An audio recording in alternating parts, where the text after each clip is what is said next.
While kitschy, haunted house attractions are fairly common in the US, some people want to experience real ghosts and ghouls around Halloween.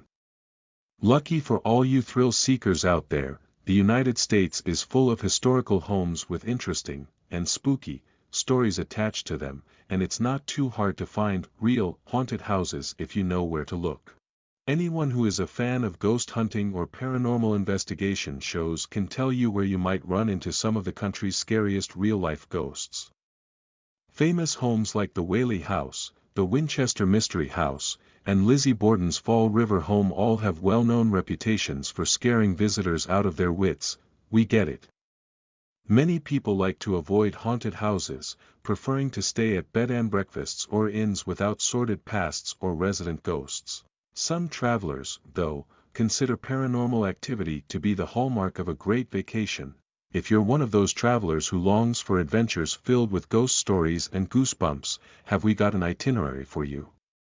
Anyone looking for a chilling vacation destination should consider adding one of the most haunted houses in America to their travel list. Some of these houses even let guests spend the night.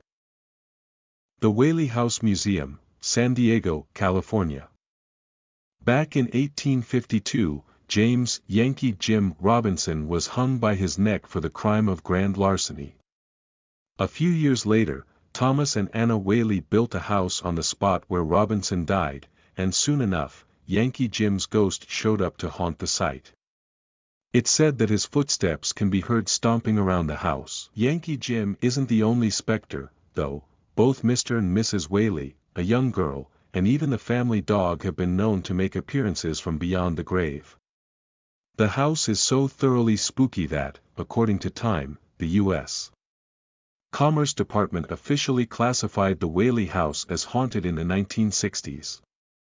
See the Whaley House Museum for yourself via a tour with ghosts and gravestones, which now also offers night tours of the house for those really looking for a thrill.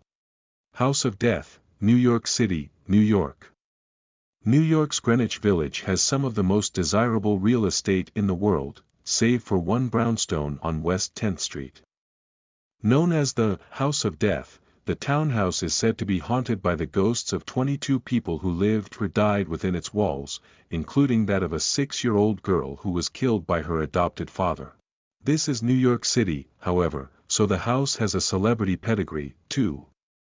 Author Mark Twain stayed in the house back in 1900, and his spirit reportedly returns for the occasional visit. The home's haunted history is documented in author Jan Bryant Bartel's Spindrift, 2 from a Psychic Sea, which recounts her experiences living in the House of Death's top-floor apartment.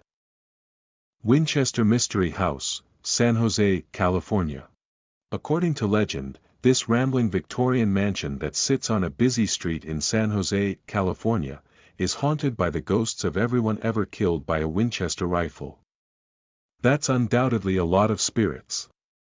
In order to appease them, the house's owner, Sarah Winchester, the heir to the Winchester rifle fortune, and the founder's widow, kept adding on rooms to the house to make more space for the dead. Winchester didn't simply add rooms, though. She created a labyrinth filled with halls that lead to dead ends, cut-off staircases, sloping floors, and a rabbit warren of chambers.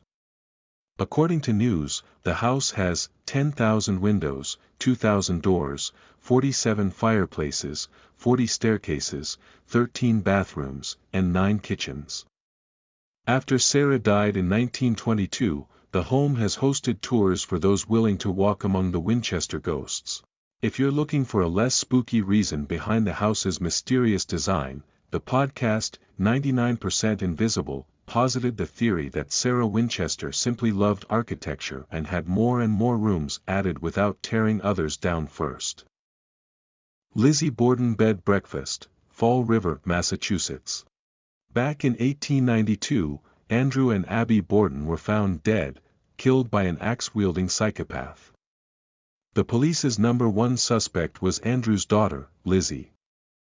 Lizzie stood trial for the crimes and was ultimately acquitted, but she spent the rest of her life under the shadow of guilt. She is now said to haunt the Fall River, Massachusetts, home where her father and stepmother were murdered, and her ghost can be heard laughing at the top of the stairs.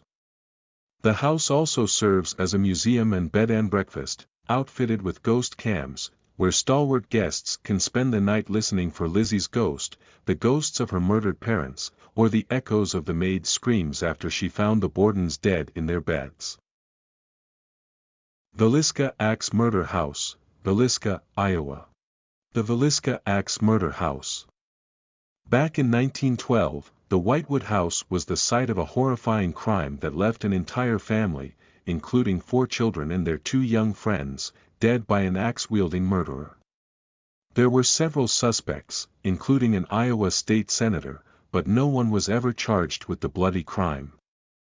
Some 110 years later, the ghosts of the victims are said to remain in the house, yearning for justice. Visitors eager for a taste of the supernatural can book tours of the site, while the bravest can spend the night and see what goes bump.